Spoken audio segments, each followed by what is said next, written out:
Number 1. Almost every single character in Inanimate Insanity has development. And this honestly really goes without saying, as I feel like most characters have the right amount of screen time, and we have learned so many storylines about these characters because of the lore each of them are given. Even characters that are not developed yet, they still have potential in Season 4, with very few stinkers here.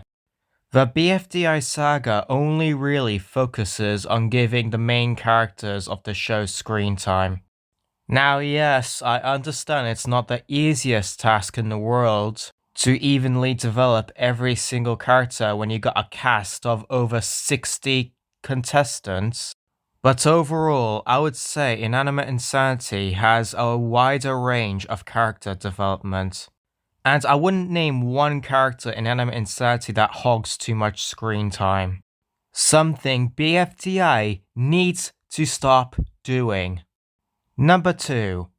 Inanimate Insanity has better writing. I say that because I feel like Inanimate Insanity has more intelligent writing than BFDI does. Now, yes, the BFDI writing has improved over time, but modern Inanimate Insanity's writing is more consistent than BFDI's. BFDI has poorly written episodes, Inanimate Insanity doesn't. Number 3. Inanimate Insanity has better challenges.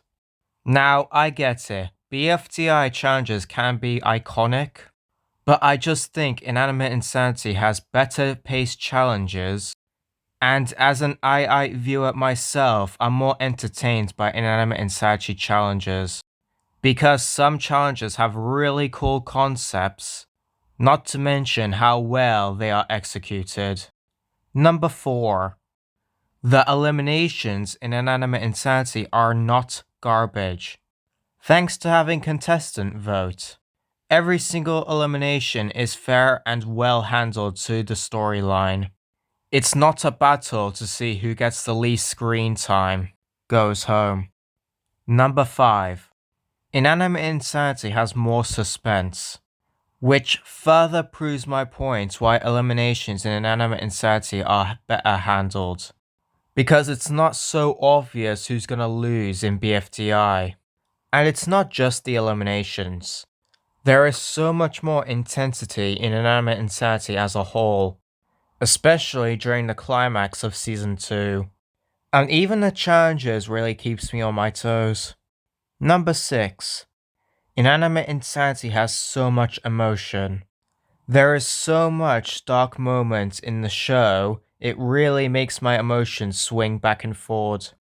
Now, with the way Tipo has been going of recently, they could deliver some proper hard-hitting moments, but honestly, I just don't see how they can top Inanimate Insanity. Number 7. Inanimate Insanity makes great use of their plot twists. For example, Phone 4S becoming the new host is a lot more funnier than Fiery and Flower Speaker Box in BFDI. Not only that, but having both seasons 2 and 3 ditching viewer votes was definitely the right call. Especially with season 2, as they could actually plan a storyline between the characters, and also not making the winner so obvious. Number 8. I see there is much more passion in this show from the creators of Inanimate Insanity. Creators of BFDI like to keep their show casual, which I will admit, it is a good cause. But overall, because I think Inanimate Insanity gets so much love and development from its creators, this is why Inanimate Insanity has such well fleshed out episodes. Number 9. Inanimate Insanity has much better finales than BFDI.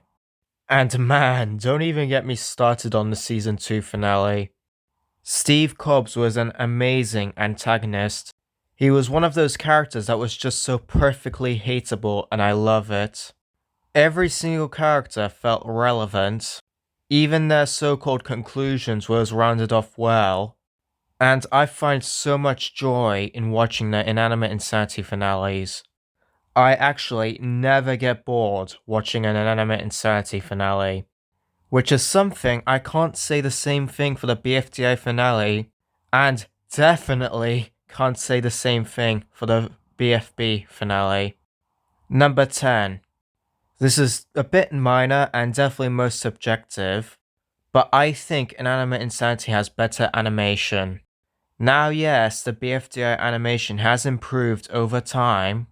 In fact, I would say the animation of the current seasons are good, but I think the animations in Inanimate Insanity are more well fleshed out, and a bit of a weird terminology to describe the animation here, but I think II's animation is more posh. Actually, here's a curious question for you, the viewers. Which Inanimate Insanity season do you think had the best animation? In my opinion, I would say season 2, but like the second half of season 2 anyway. Definitely had the biggest improvement over season 1. Season 3 is a close second though. And finally, number 11. Inanimate Insanity has better winners.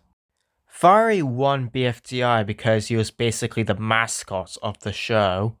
And yes, while Flower is one of my favorite characters from the BFDI saga, I can't condone the writers giving Flower last minute main character development, which basically gave Flower the ticket to win the show. Normally this wouldn't be so bad, but the writing bias here is just so noticeable. Here in Inanimate Insanity, it's not. And in fact, I don't even think the writers were biased at all, because I really appreciate from the writers their careful consideration of who deserves to win the season the most, and not just automatically make their favorite win the show, which is something Jack and Jellify likes doing. Point being, the winners of Inanimate Insanity actually deserved to win Inanimate Insanity, because you need to consider how well they played the game. And I think OJ, Suitcase, and Cabby, all three of them played the game best. And that is why they won. The main difference in BFDI is that whoever's the most popular or the fan favorite gets to win. And I think that's fucking bullshit.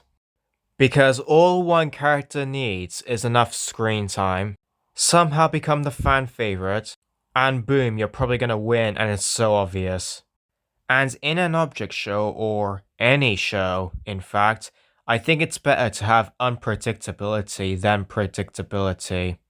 So for all those reasons, that is why I believe Inanimate Insanity is better than BFDI. Do you agree or disagree with my thoughts, or do you just hate me for hitting pen? Let me know in the comments down below. I mean, unpredictability.